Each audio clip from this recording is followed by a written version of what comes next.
Thank you all for coming to today's guest lecture. My name is John Olmstead. Back in March, I went to see Dr. Rucker speak at the Booksmith on Haight Street. He's presenting his new book, which is The Life Box, the Seashell, and the Soul. Subtitle, What Gnarly Computation Taught Me About the Ultimate Reality, the Meaning of Life, and How to Be Happy. So afterwards, I spoke to Dr. Rucker and mentioned I worked at ILM. And next thing I knew, here he is speaking today. Dr. Rucker is at first a writer. He also has a PhD in mathematics. He's published 27 books, probably best known for his books about science and consciousness, including books such as The Fourth Dimension, Infinity of the Mind, and Mind Tools. He's also the author of 13 novels, considered to be one of the leaders in the cyberpunk literary movement. His novels, Software and Wetware, each won a Philip K. Dick Award for science fiction. He worked at Autodesk, where he developed software together with James Blake, I think I'm pronouncing that right, called Chaos, the software. More recently, he was teaching computer graphics and game programming at San Jose State University. Currently writing a new novel and working on a movie version of the book Master of Space and Time. Dr. Rucker is not new to ILM. His last visit was in 1993 when he was on assignment to write an article for Wired Magazine on Jurassic Park. Myself, I've been a longtime fan of Dr. Rucker's, sharing his love for computational theory, complex systems, fractals, philosophy, and scuba diving. Most importantly, I think we both share kind of an endless curiosity about the world around us. He's here today to talk about gnarly computation, a term he uses to mean computation that is richly complex and capable of producing results that are too complicated to figure out in a logical fashion. He points out that this notion of gnarly computation is particularly useful in designing procedural graphics and animation techniques for games and special effects. And so, present today's guest speaker, Dr. Rudy Rucker.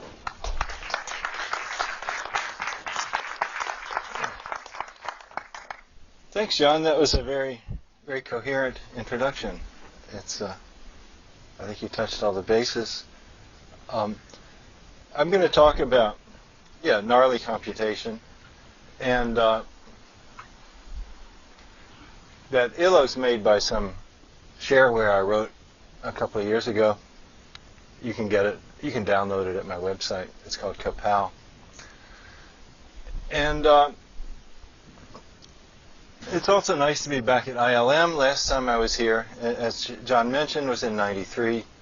It was up at the Kerner Optical Company in San Rafael, and at that time they were sort of just getting into digital, and it's amazing how far you guys have come in that number of years. The book that I want to talk about is The Life Box, the Seashell, and the Soul, and one of the first things I will do will explain the title. Why did I call it that? And the subtitle is I noticed a lot of science books these days have long subtitles, so I decided to go for it. And at the very end, I'll tell you how to be happy, because certainly that's something we all need to know. Now, the title, the reason I chose the title is what I call a dialectic triad. And that is to say, there's a thesis on the left end, an antithesis on the right end, and the synthesis is in the middle. Now, the thesis is the life box. Now, that's a word you might not know because it's a word that I made up. And I use that word sometimes in my science fiction novels. And the idea behind a life box, it's sort of like an extreme version of a blog. It's, suppose you take, often when people retire, for instance, they'd like to write a memoir. And then they try to write their memoir, and they discover that their life is a sort of a fractal. Everything connects to everything else, and it's hard to put things into order. Even if you try to order it by time, then you have to, recall all these other things. And what might be easier would be if you just had, like your cell phone or your iPod, if it would just ask you questions and you could talk to it and tell it stories, which is sort of how we normally end up telling our life story. And you could imagine accumulating a fairly large database, a couple of gigs, maybe even a terabyte, of you telling stories about your life. You could put all your pictures in there, videos, and then you'd have this sort of little box, and then somebody could come up to it, and it could sort of do the Turing imitation game. They could talk to it. They could ask it questions. And actually, even a blog has this. Most blogs will have a search feature, and you could sort of search, and it'll get you a blog entry that has to do with the question that you ask it.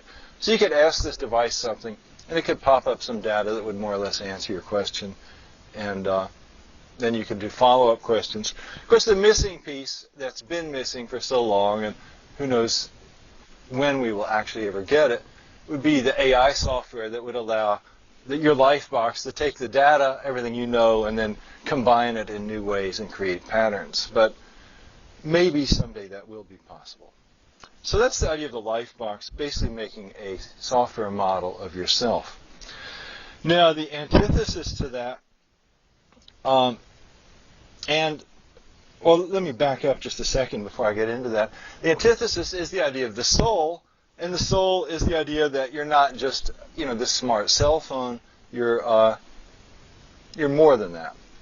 And the synthesis is going to be the notion of gnarly computation, where maybe we could take some simple computer-type model, and maybe it can, by dint of what computation does that we weren't maybe aware of, it can generate things that are like a soul.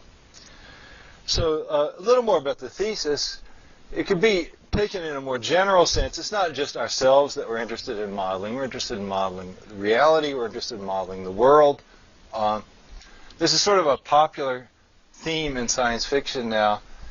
This notion, Charles Stross popularized it in his book Accelerando last year, that maybe we should just break the world up into a bunch of Intel chips and then let the world be this huge render farm that's simulating reality. And that would, there'd be so much computational power. Maybe they're quantum computers or something. So we've got this huge gnat-like cloud of chips. We smash Earth up into these things. We let them spread around our orbit, around the sun. We get this Dyson sphere. They're all soaking up photoelectric energy from the sun. So we've created this huge, really large computational network.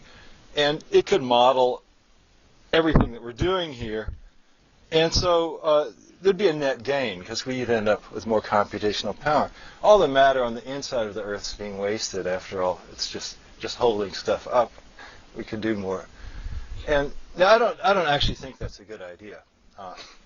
The novel I'm writing now is called Post-Singular, and it's sort of about the battle between, there's, this demented, evil, high-tech businessman who wants to do this, and there's people that are trying to stop him, and aliens get involved.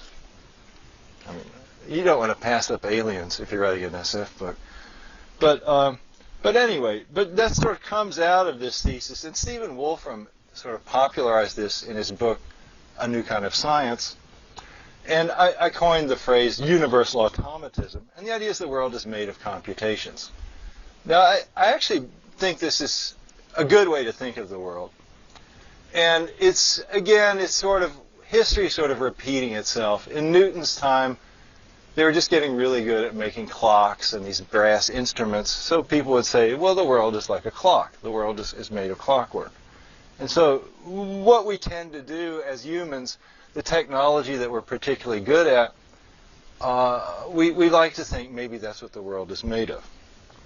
Logic was big in the 30s, and there's this idea the world is made of logical systems. And a computation is sort of different from a logical system in that the emphasis in a computation is that you can put the thing down into a machine and you can let it run for a long time, which if you're a mathematician, old school mathematician, you sort of don't get this sort of free running computation happening. You get the axioms and you have to sort of push it one step at a time. Now, if I want to say everything's made of computations, we want to use computation in a fairly broad sense. So I'm just taking to be a process that obeys finitely describable rules. Now, whether I would say there's one single computation that underlies the world, that's an interesting philosophical question, and I wouldn't really want to commit to an answer on either side. Actually, I see Wolfram every now and then, and he has this sort of conviction that there is one. It's almost like the Douglas Adams thing, 42. He has this idea that there is this one underlying computation. He thinks quantum mechanics is an illusion. There's a digital underlying substrate, and it's what he calls a network rewriting system. And there might actually be some not very large code number that's generating all of reality. And I'm not sure that I would take that route, or at least I wouldn't want to commit. It seems we can also usefully just say there's computations at all different levels. Society is a kind of computation. Matter is doing a sort of computation. When you get down to the physical level, you can think of atoms as computations. But it might not be that there's one single one. Now, certainly the mind is in some way made of computations, and that's the Lifebox idea. Now, in actually the book that I'm talking about, the book has 6 chapters, and it's sort of working your way up, talking about computer science, physics, biology, psychology, sociology, philosophy. At each level, it's possible to think of these things as made as a sort of higher order computations.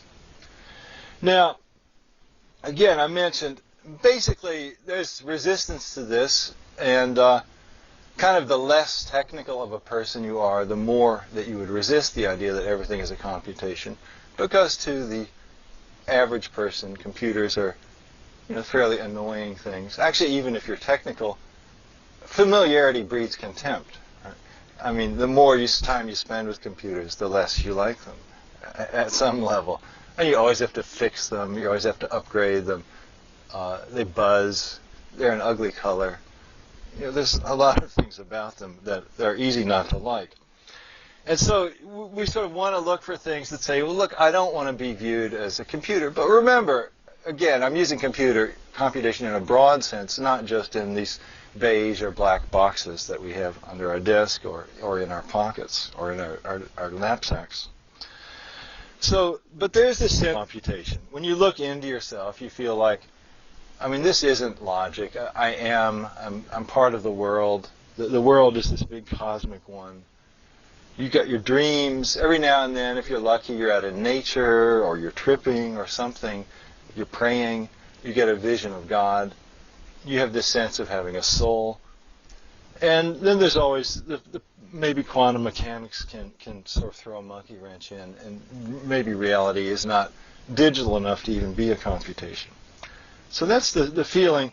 But the basic is the gut feeling that I don't feel like I'm a computation.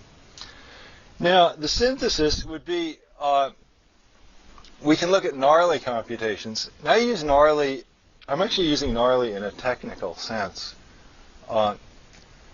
Wolfram distinguishes between, and I'll talk about this more in a minute, different types of computations, ones that are sort of very simple or cold, and ones that are very random looking or hot. And at the interface, there's the gnarly zone. And he calls those class 4 computations, but I think the word gnarly is a little more colorful. Now, example of the type of synthesis I'm thinking of, sometimes people would say, well, I couldn't be a computation because I have free will. And that is to say, I don't know what I'm going to have for supper tonight. I don't know who I'm going to marry. I don't know what record I'm going to put on next. I don't know what mood I'll be in half an hour. I'm unpredictable. Therefore, I'm not a computation because computations are predictable. But the catch is computations aren't actually necessarily predictable in the sense that although it's deterministic, if you can reset a computation, we're thinking here of like a digital computation, if you can reset it to the same state, run it through 100 million steps, maybe that takes 15 minutes, then you get to that end state. if you repeat that, you'll get the same end state every time. So I'll say it's predictable in the sense that starting it out and running it for 15 minutes will always produce the same image. But it's not predictable in the sense that if you give me the start condition and the computation, there's no way for me to tell you what it's going to look like in 15 minutes other than running the damn thing for 15 minutes. It's like too gnarly a computation. Too much is going on. There's no way to predict what it's going to do. Now, when I use predict today, I'm actually using it in a computer science sense of allowing for an exponential speedup. Example of exponential speedup is arithmetic.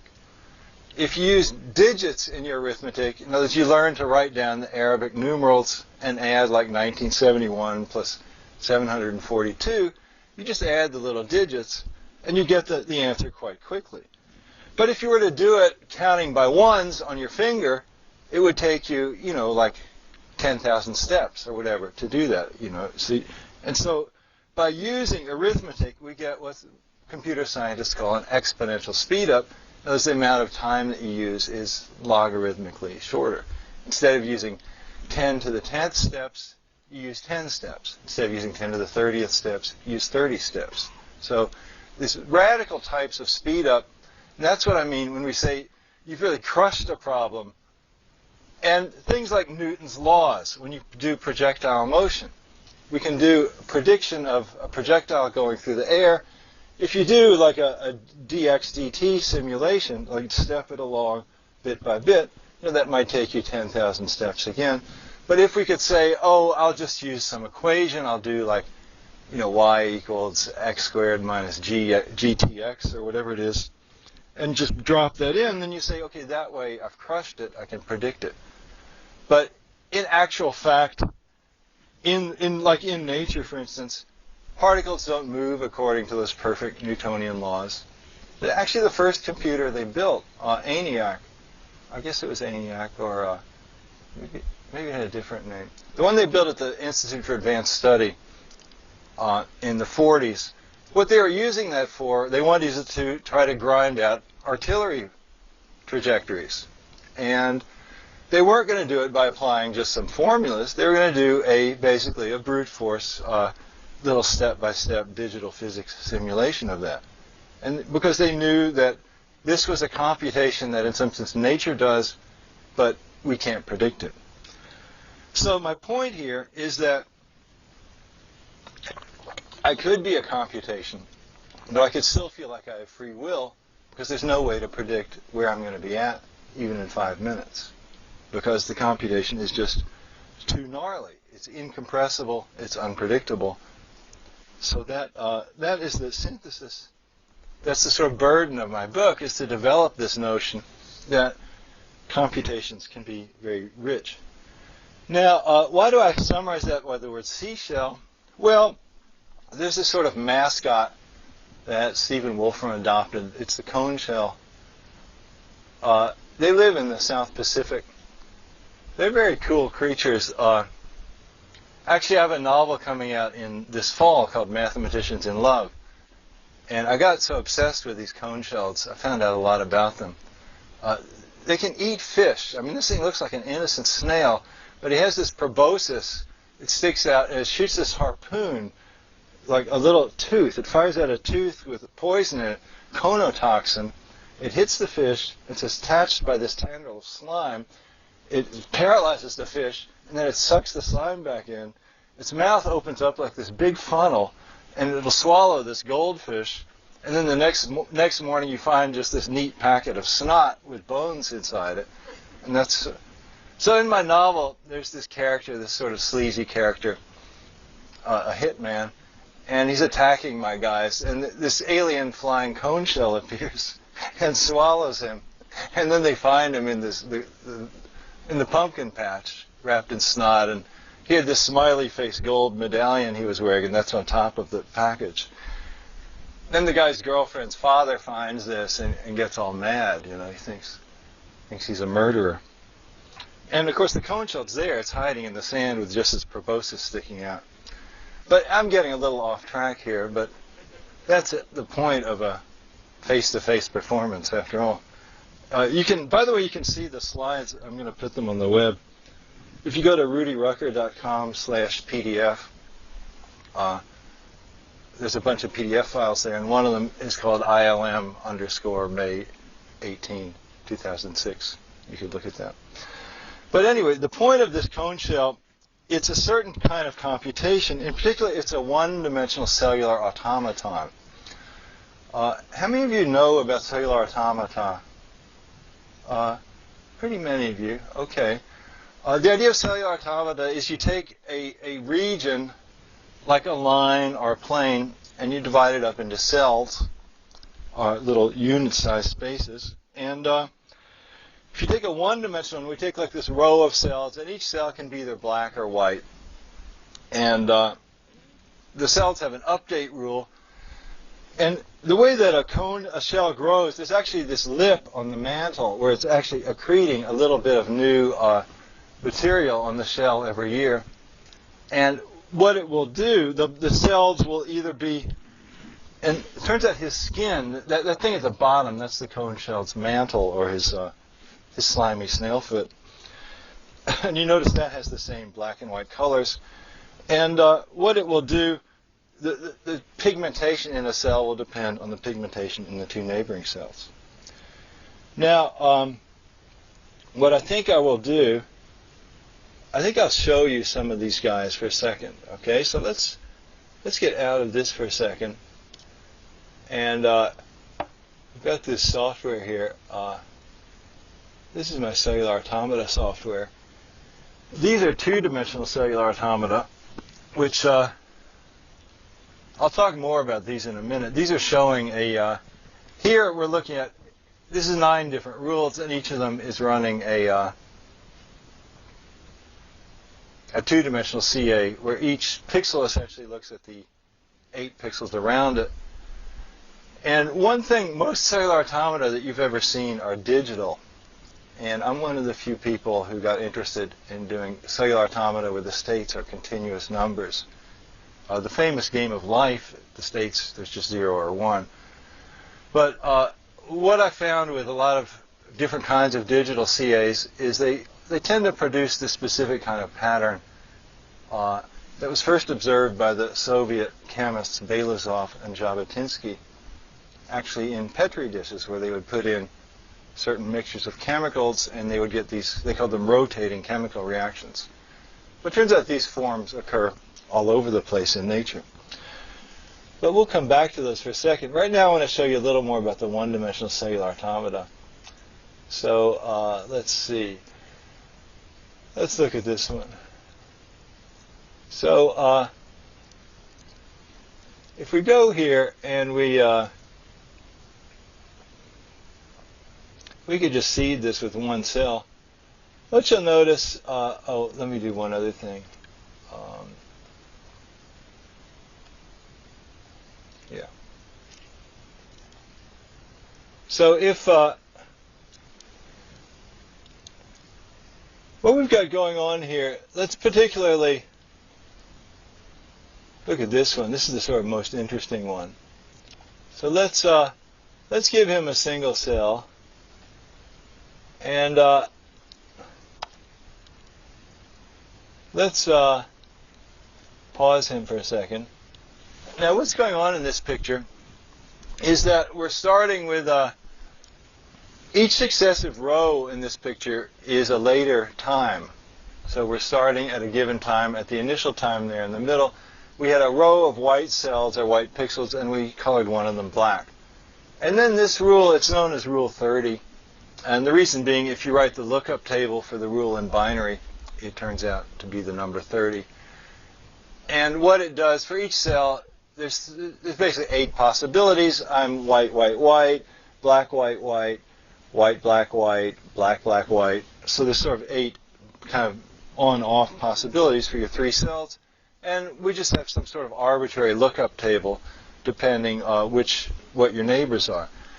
Now, what's kind of interesting about this rule is it's a very simple rule, and the simplest possible start condition, 1 marked pixel.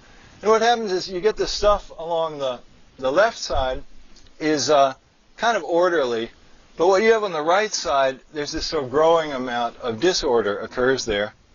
And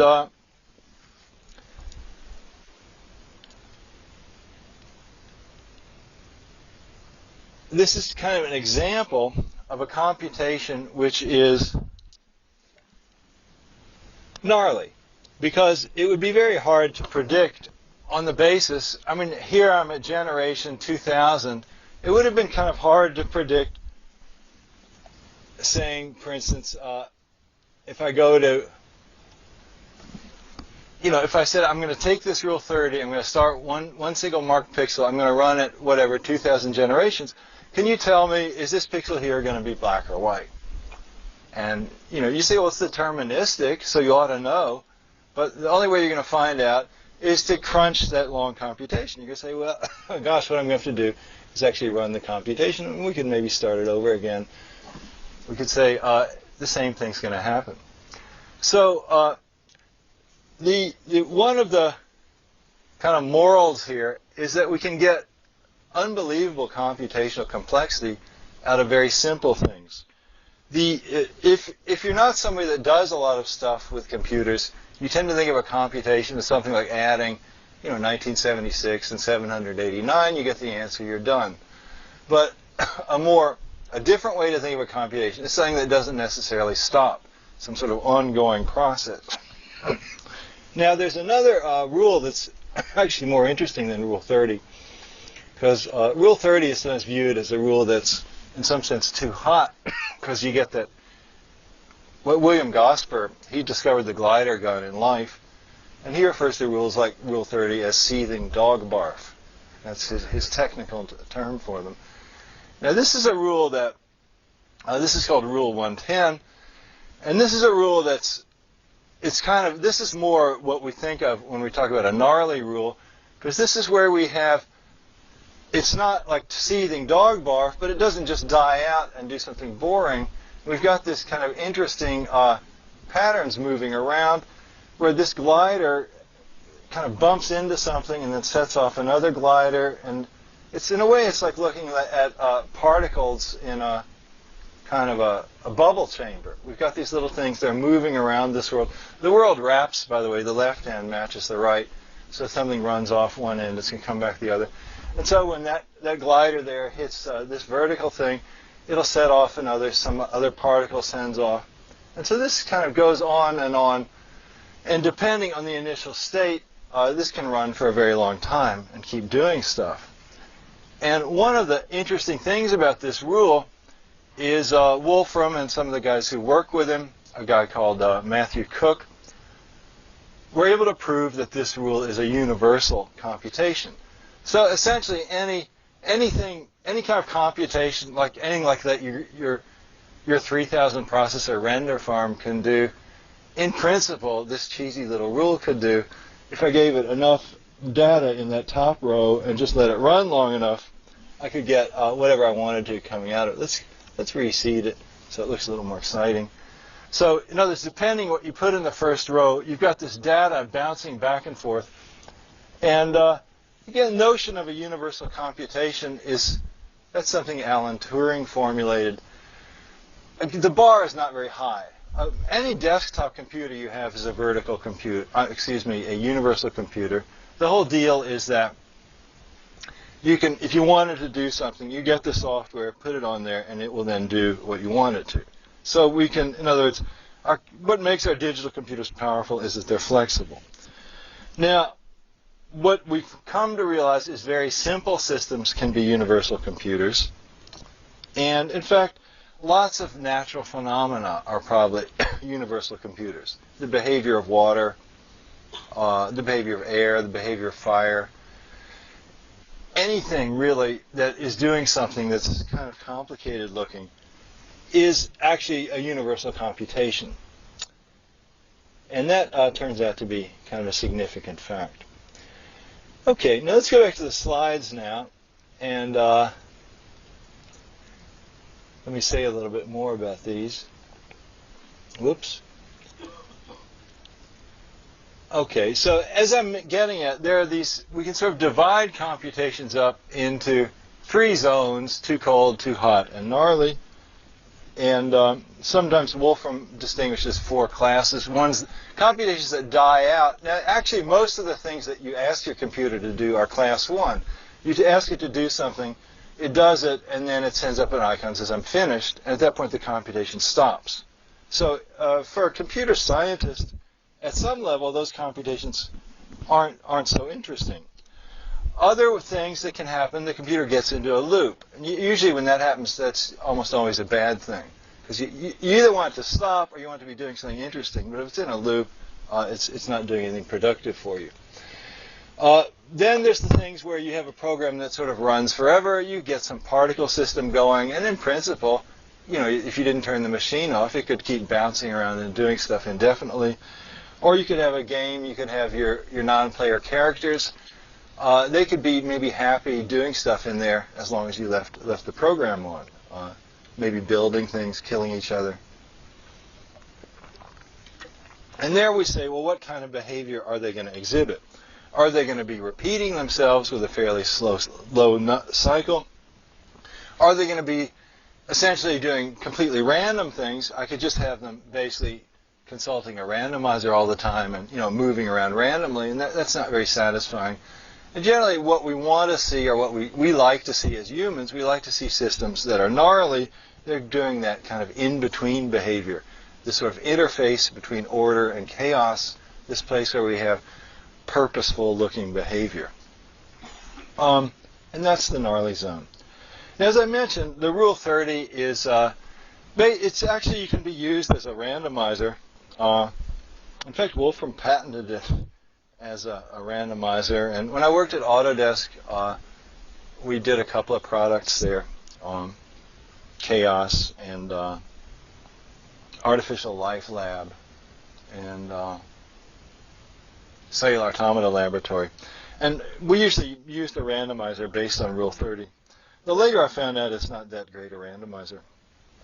At least the way I'd implemented it wasn't that great. But it seethes. Now, Rule 110, that one I was just showing you, it has gliders, and that's considered to be an example of a gnarly Class 4 computation. And it's computation universal. Now, these guys are sort of my favorites. These are gnarly two-dimensional cellular automata. These are the Jabotinsky scrolls I was showing you a second ago. And there's sort of a whole range of other continuous valued cellular automata you can get. One thing that I found kind of interesting, I've always thought it would be nice to have a surfing game where instead of linear waves, we had quadratic waves and cubic waves. And what do I mean by that? Well, it turns out you can model wave motion fairly easily using the wave equation. It turns out the rule is actually, in a cellular automaton context, the rule is very simple. You simply take, the variable is your height above the surface level, and your new height is going to be the average of your neighbor's current heights minus your former height. And it took me 2 years to figure that out. I mean, and I think other people knew it, but it was just one of those things. It took a long time to actually see that. And you can get this very concise little rule that will do very nice wave motion for you. Maybe I'll show you that for a second. Let me go back and let's see. There's some waves in here. Maybe these.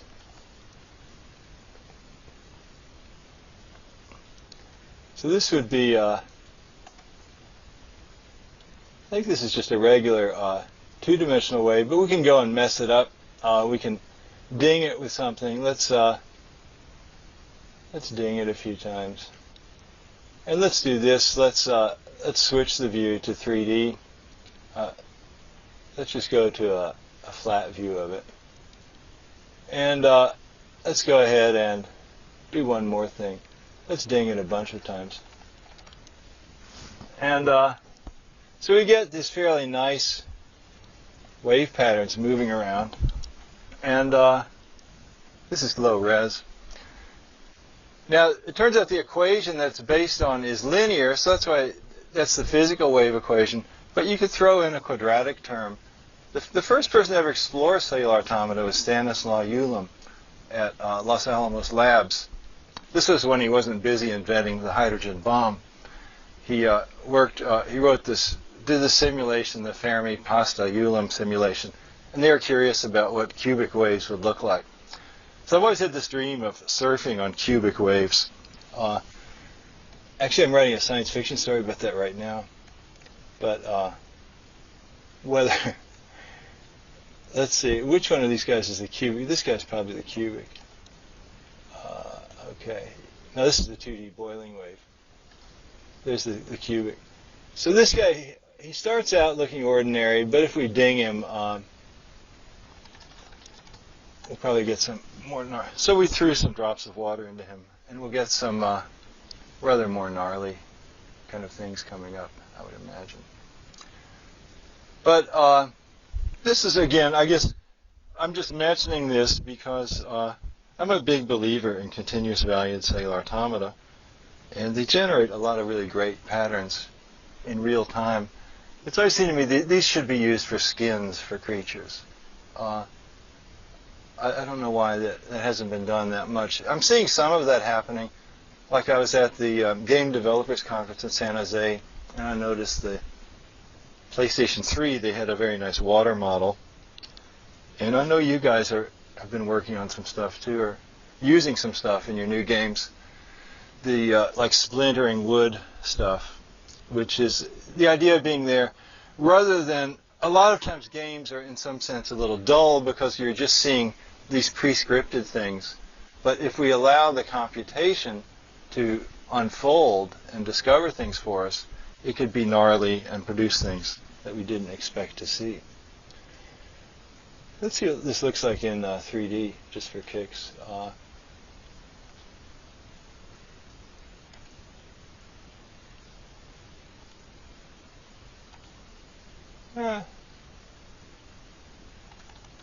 Sort of nice. Okay. Maybe it should be brass. Oh well, never mind. I'm not going to get into this. Okay, so now what are some of the, because I want to do a little Q&A too, so I'm going to wrap this up fairly soon. Theoretical consequences of the Wolfram kind of worldview. There's maybe three interesting facts. One is that Wolfram formulates this principle of computational equivalence, and the idea is that most naturally occurring processes are in fact universal computations. And I think that's certainly true. I don't see any problem with that being true. And what that tells us is, in some sense, if I'm looking like at the water in here, what it's doing is basically in principle as complicated as what's going on in my brain. So it's not surprising that I can't predict it that accurately. It's capable. Notice if I had enough water, it could be just as complicated as my brain. So that's sort of nice, because we tend to think we're different, but universality is ubiquitous. Now, something that comes out of, there are universal computations which are predictable, but most naturally occurring ones also are not. So these are sort of two separate things, being universal and also being unpredictable, but very often these go hand in hand. So most processes in nature can't be emulated faster than they occur, which in some sense is discouraging, because there's this old sort of hubristic magician dream of finding a t-shirt of equations that will tell you the entire universe, and that's probably not going to be true.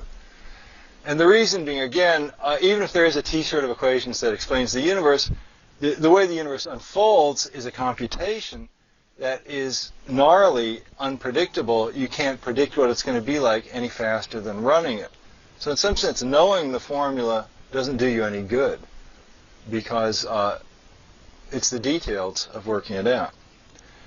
Now, there's a sort of related thing. The third thing, Gödel's incompleteness theorem said that any theory of mathematics, there's going to be things that are undecidable, that can't be proved or disproved. As I described in my book, there's if we think of nature as being full of universal computations, that's going to be true that most natural processes, any scientific theory, there's going to be statements about that process that you can't prove or disprove. So in a way, this is doing the synthesis thing for me, because we really wouldn't want nature to be this dead little stack of formulas. We want it to be living and escaping that. And if we look at it as a computation, it turns out you can have both those things be true. Now, some designer notions I was trying to think of specifically for you guys. One thing to keep in mind, nature uses unpredictable computations. These are what look right. So whenever you have the possibility to put in some sort of procedural dynamic computation, rather than using some scripted thing, go with the procedural. And then that euphoria thing that you recently started using, that's that type of thing. We say, let's take a system with linkages, we'll throw it against something. Now, we can't really predict where it would land, but we'll let it compute it out. And that'll be nice. That's what we like to see. We like to see computations. Now, another thing that's kind of less obvious, sometimes you might say, well, will this computation do anything useful? And it turns out there's only so many, this sort of taxonomy thing, there's only so many kinds of things that computations produce, and these patterns emerge in all sorts of different systems. So even if you don't really see the connection between your system and the thing you want to model, and this kind of segues into the next point, you don't necessarily have to use a complicated algorithm. Because of universality, very simple algorithms can produce just as much complexity as the more complicated algorithms. Sometimes there's a downside of talking to a scientist, because they'll say, well, let's put in this correction term, this correction term, this correction term, and you'll get this hideous sort of algorithm that has all these extra valves on it and all these extra things to tweak. And then what you may or may not eventually discover, you could throw out all those extra valves and things and just go back to some but simple little algorithm. And if you put the right parameters into it, you'll get the same effect that you wanted in the first place, because it is a universal computation. So a lot of times, rather than adding complexity to your algorithm, it is enough to play with the parameters and see what emerges. And that's, I guess, the last point. A lot of times, because of the nature of unpredictable, gnarly computations, you can't reason about what it's going to do. You can't sit there and say, I'm going to do such and such, and this is going to happen. I mean, sometimes that's true, and I'm not saying you shouldn't try to do that, but you need to be keenly aware that lots of things are going to do stuff that you didn't expect. And of course, as a lot of your programmers, of course, you already know that. You know, why did it do that? I don't know. Let's move on. It's like so many things with the computers. We never really know why something happened. You go on. You go past it. If you try to find that out, you'll never get anywhere. But the point being that since in some sense our reasoning powers they're not really commensurate with the kinds of things that come up when we're trying to predict what computations will do. This is why mechanized searches are actually a good thing to do. It sounds sort of like you're giving up, but that's what the pharma companies do. When they want to find a drug, they test out, 10,000, 100,000 possible drugs on these, and they don't necessarily test on people. They have biochip ways of testing it. And they just do brute force searches, and they find what they want. If you want to find a cellular automaton that makes the kind of pattern you want, rather than trying to figure out what will do the best, it's easier to just write a little script to search through a couple of 100,000 of them and see which one is going to make the kind of thing that you want to see. And it's there. It'll be there. It's just a matter of finding it. And again, the rule for it is not necessarily going to be particularly complicated. But you can have, once you start turning the dials, you can have like a fairly simple framework, and still there'll be 10 to the 10th possible ways you could set the parameters. So the searches can be kind of big. Now, I also said how to be happy. So these are I mentioned that sort of staircase before, going from computer science to physics to biology to psychology to sociology to philosophy. And from thinking about these ideas, I sort of wrote this book. I moved to Silicon Valley in 1986, and at that time, I had the impression that I would quickly learn about computers and write a book about them. And then I went native on the story, and it took me 20 years to sort of finish learning stuff, teaching computer graphics, working at Autodesk, doing all this stuff. And so I said, well, I'd like to get some wisdom out of this, because this is, I hope, the last nonfiction book I will write about computers. But in my science fiction, there's computational elements. So I wanted to figure out, what can I gain here? Can I get some sort of enlightenment? And so one level is simply something that it's a good idea to turn off your computer and go outside, which is something I still need to remind myself of on a daily basis, because it's easy to blow the whole day just staring at the screen. And sometimes, if you keep in mind that nature is a universal computation, it's doing just as much as this stupid box under your desk. So give it a chance. Don't just look at it. Now, physics, see the gnarl. I like to notice when I'm in environments, I like to notice things that are doing gnarly physical computation. One example that I often notice is if you see leaves swaying in the breeze. What they're doing is a chaotic computation. It's actually, if you're a physicist, you say, well, a branch swaying, it's actually similar to a system of linked pendulums. And as if you even have two linked pendulums, you get a chaotic, gnarly computation. But a tree branch is really, dozens or even scores or even hundreds of sort of interlinked pendulum motions. And you get this really nice behavior. I've always wished that one of the nice things about living around here is you have the fog, and when it's foggy, you can see the air's motion. And the air's motion is amazingly turbulent, which is something that's really interesting to see. I don't actually see anything gnarly in this room. Nothing dangling or swinging. I could shake my handkerchief if I need a little bit of gnarl just to cheer me up. I could say, okay, there's some gnarly, chaotic motion. So it's always around us. A third place, biology, your body, of course. Sometimes, you long for getting like a Porsche or an iPod or whatever new tech device you want. But you actually own a human body. Can you imagine? This is like such an incredibly complex computational device, and you got one. It's right here. Nobody's going to take it away from you. If they take it away from you, you won't notice. You won't be there to worry about it. But so, in other words, appreciate your body. Sometimes it's sort of like this, I don't know.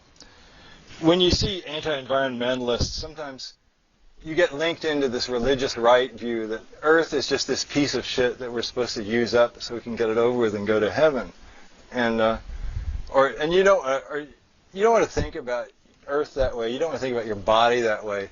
It's just this, this thing I'm stuck with. It's, the best thing you're going to have, and it's beautiful. And take care of it. Get away from your computer and go outside, have some fun. Psychology, there's a whole thing that I didn't really get into about thinking about your thoughts as computations. And one of the places I don't like to be in my head is to be in some sort of obsessive loop where I will be worried about some particular problem, and then I said this, she said that, I said this, she said this, and just go around and around and around that loop. And that's sort of a class 2 computation. You're stuck in this loop. And so to try to get out of loops and to let the more gnarly inputs, let your flow of thoughts, your free flow of thoughts tends to be like a gnarly Rule 110 computation. Another psychological thing, when we find out from these considerations about the theory of computation how really kind of feeble logic is. Logic, it's really just something that people got into in the last 100 years or so, and sometimes we act as if it's so important. And really, even if you're a scientist, the logic is only going to take you so far. Nature is so much richer than it. So don't don't minimize nature or reality ethics and give logic too much importance. And being prepared for the unexpected, because things are not going to turn out the way you expect. In other words, no matter how together you think you have it, you may wake up, it's like the weather. You go to the beach, you never really know what it's going to be like. You get up the next day, you may find you're in a filthy mood, and in some sense, you don't really know why. It's this biochemical thing, whatever it is, accept it. Sociology, here's the point. If we take this computational view, you say, well, I've got a universal computer in here. You've got a universal computer in your head.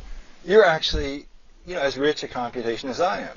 I mean, it's not just me. I'm not the center of the universe. We're all these centers. We're like a kind of a pile of the spherical glass lawn ornaments that reflect each other. So I used to love that when they were doing ray tracing demos. Okay? We're sort of like that. We're all reflecting each other. We're sort of all equally powerful. And when you open your heart, and empathy is what it's about, you're saying, well, this is somebody who's a human being just like me. Inside, they feel the same as I do. That's liberating, because then you're not alone, you're not locked up. It's not all about you. So that's something, an idea that comes out of these considerations. And a final notion is just simply be amazed. It's that the universe exists at all is amazing, and that so much of it really will eternally lie beyond science and logic. And in that case, you're not going to chop it up with logic, and all you can do really is be amazed and appreciate it. So those are the 6 ways to be happy. So that's about all I have today. Again, this book I'm talking about, I have a website about it, rudyrucker.com. You could just go to rudyrucker.com and find links to everything, but Lifebox is the book. And I have a blog. One of the things I retired, so I blog a lot. Actually, I should take your picture. Can we bring the lights up? Yeah, I can blog my audience at ILM. Impress my 24 readers. Okay. I should get you all to bunch up so there's not so many empty seats.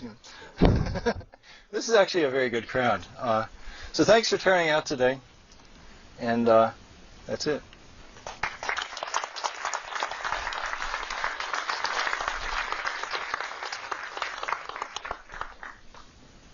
You have questions? Yeah. Thank you for your presentation. A lot of the topics that you've covered are obviously of great interest to us, and I relate with a lot of the things that you're saying. In regards to people being computations and the universe being computation, a pet idea of mine is that I'd like to think that intelligence and consciousness is platform independent. I was wondering what your opinions are on that. Yeah, I would very much go with that. In fact, I mean, there's this famous book by Olaf Stapleton. I think it's called Last and First Man, and another one called Star Maker. And he even argues that stars have consciousness, or galaxies. And I've always liked this notion that there's no particular reason why it just has to be us that has consciousness and intelligence. You can even take a kind of an extreme view of that called panpsychism and say that even a rock has a rudimentary type of consciousness, which that's usually you can find people that will disagree with you on that. But I enjoy playing with ideas. I enjoy pushing that. Actually, one of the things I'm planning for this novel I'm working on, Post-Singular, it's they've got this very large kind of computational network going. What they've done is sort of the dream of the ARFIDs. They've made self-reproducing ARFIDs, so there's one on every square millimeter of every object on the planet Earth. So you can see everything all the time. Everything's a mesh. And these things are supporting this huge AI that sort of evolved on it. And the AI is sort of playing with the idea of smashing Earth up into particles to get, more computation. And then the kicker at the end is going to be they're going to say, wait, we don't have to smash it up. Matter's already doing all the computation we need. It's just a matter of looking at it in the right way. the one missing part, when you take something like a waving handkerchief or a tree branch, you see, already it's doing universal computation, but it doesn't have RAM. It doesn't have memory. That's the sort of other part of computation. So I'm going to have my guys get from the aliens, get a sort of Higgs field RAM patch that they can attach to everything, and then we'll be okay. So yeah, I think it could be ubiquitous. Is there another question? Yeah? Your recommendation to open your heart, I totally agree with that, but I didn't quite see the link to Okay, yeah, the link between opening your heart and gnarly computation, it would be the idea of the notion of universality. So if I say, the idea being that all sorts of systems can emulate each other. So if I look, sometimes in an extreme view, you would say, well, look at that person, because of their appearance, they're not really like me. There's very little going on in their head. Maybe you would think that looking at a politician you don't like or at a homeless person. It could be in either direction, looking up or down. But if we then say the sort of, it's not specifically the gnarliness, it's more the idea of universality. If I say, well, after all, what's going on in their head is this type of universal computation, then it really, in principle, is not, I know that it can't be very different than what I'm experiencing. So that would be kind of it. I'm pushing it a little, admittedly. One person that sort of got that line of thought in my head actually was the photographer Diane Arbus, because she used to always take, there was a show of hers at the SF MoMA last year, and made quite an impression on me. And she would seek out these sort of fringe members of society and take their pictures. But somehow there was such sympathy in the pictures. Another thing, that she had this ability that no matter how weird the person was whose picture she was taking, the person was always looking at her like, this is a really weird person taking my picture. And she was in quite a character. But that sense of getting under the surface and seeing the humanity, that was something that struck me about her work. Yeah? So a bit of an analogy. When I was a teenager, I was really, really nervous to go to a party because I was scared, what am I going to say? How are people going to think I'm smart? Mm-hmm. And it dawned on me that everybody else is thinking the exact same thing, and Yes. it was very liberating. I could not worry so much. I have a question for you about the cone pattern, Mm-hmm. shell pattern. How simple or complicated was that rule? Because I thought I saw it for a second, so it was similar. Well, it's probably pretty simple. The biologists, in other words, we've created computer simulations of rules that look very much like the cone shell pattern. Now, they've done some research on trying to prove that there's actually, some specific biochemical thing that's doing this. But as far as I know, they haven't nailed that. But we could find, essentially, it would be basically a rule with maybe two parameters. So basically, it's you take your neighborhood average and you weight the left and the right cell for a certain amount. And maybe you have a threshold. If your average is higher than something, you go to black. If it's lower, you go to white. So something of that nature. So yeah, it would be quite a simple rule. The thing about high school, you actually never meet anybody who feels like they were popular and happy in high school.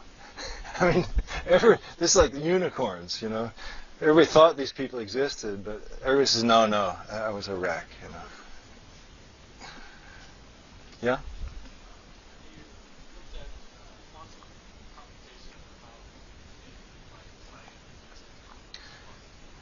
Yeah, quantum computation is, I know a little bit about it.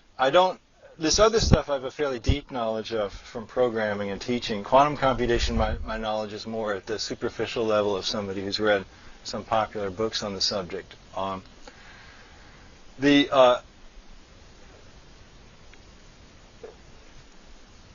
think, well, there's been some dreams with computation that sometimes it's presented that maybe it could do things like do your drastic exponential speed up of any computation. In other words, you could say, we'll split into the multiverse, we'll look at every possible alternate path at once, we'll find the best one, and so we'll sort of crush this problem really quickly. And from what I gather, that's probably not going to work. The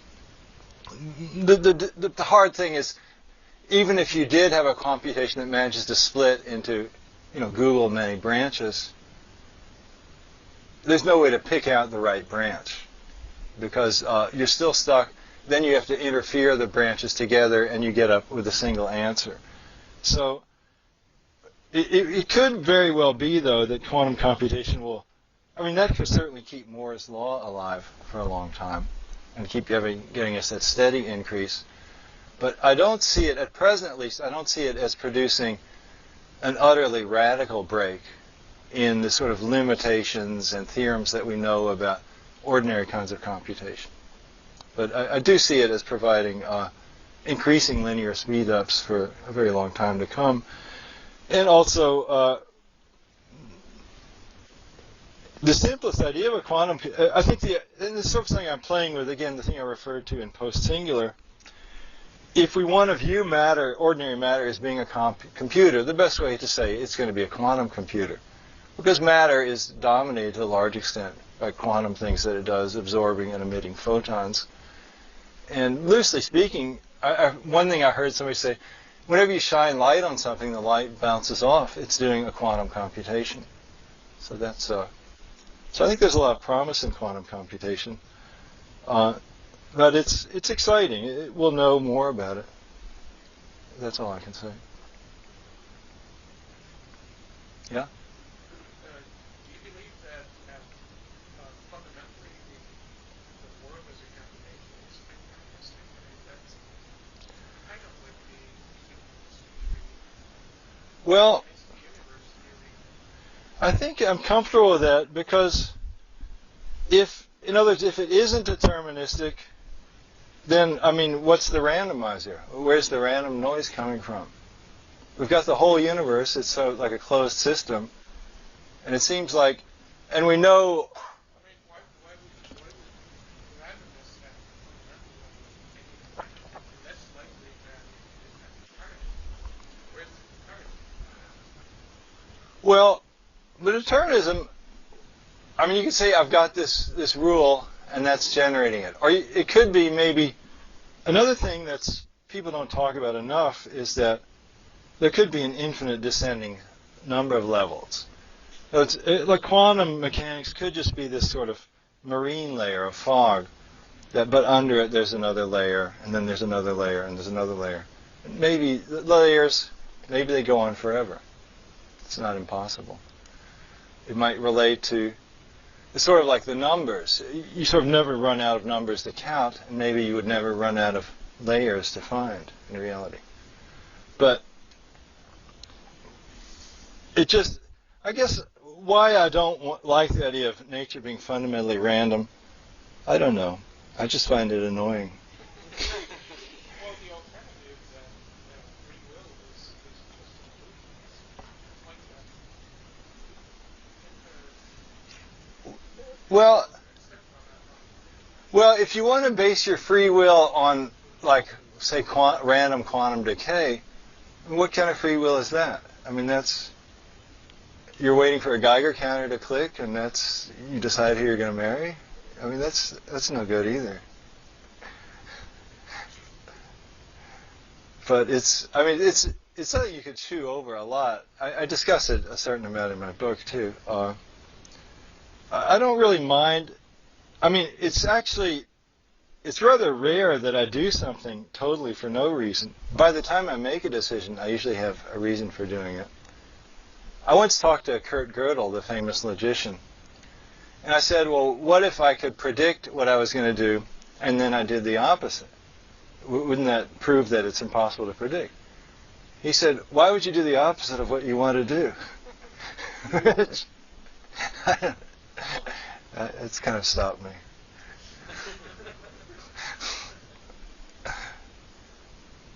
Yeah? I'm wondering if there's a connection between a couple of topics that you brought up. One is this notion that you can come up with a result without running the algorithm. Mm-hmm. The old simulated universe and testing the result. And then the notion that this whole computation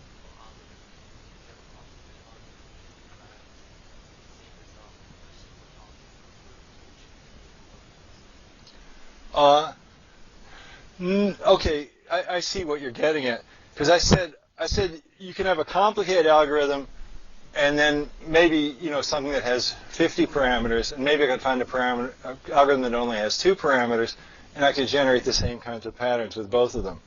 Now, it might be the one that uses fewer parameters has to run for a longer time.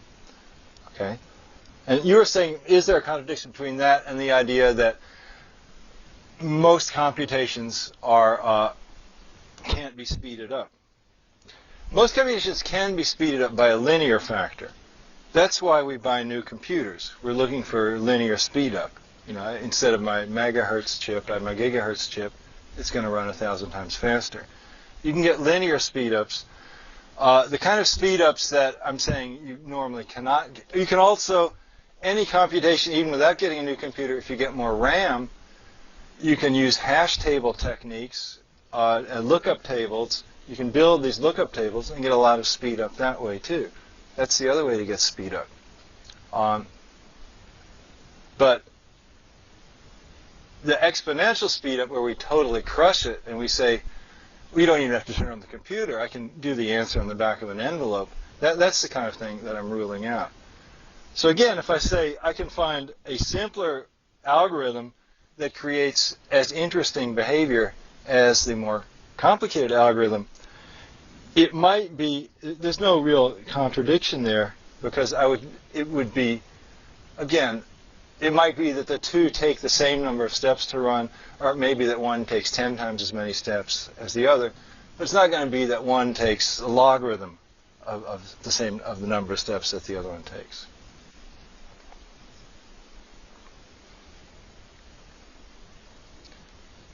Yeah? So, as a known mathematician and philosopher, I need to ask this question. That sounds kind of silly at first, but it has seemed to evolve into an interesting philosophical debate. Does 999 repeating to infinity equal 1? 0.999 repeating to infinity. Well, it depends on how you define your number system. In the ordinary number system, the real number system that mathematicians use, they are regarded as the same number. You can actually do a kind of cute little proof of that. You can set x equal to 0.9999, and then so 10x equals 9.99999, and then you subtract the x line from the 10x line, and then you get 9x equals 9. Therefore, x equals 1. So, in other words, the way that we usually manipulate. On the other hand, there are alternate number systems, because although they call it the real number system, it's not real, because our decimals usually don't go on for infinity. There was a movement in the 70s to start using infinitesimal or non-standard real numbers. And so then there we could say, well, maybe we can squeeze something in between 0.999 forever and 1. But it would be an infinitely small number that we could squeeze in there. So it's sort of a matter of what kind of theory you're going to play with. And if you want to read a lot more about that, you can dig out my book, Infinity in the Mind, which Princeton University Press recently put out a new edition. Yeah, I used to think about infinity, and that was the sort of 60s, but then now I just think about finite things. So maybe that's enough for today. Hey, thanks for turning out.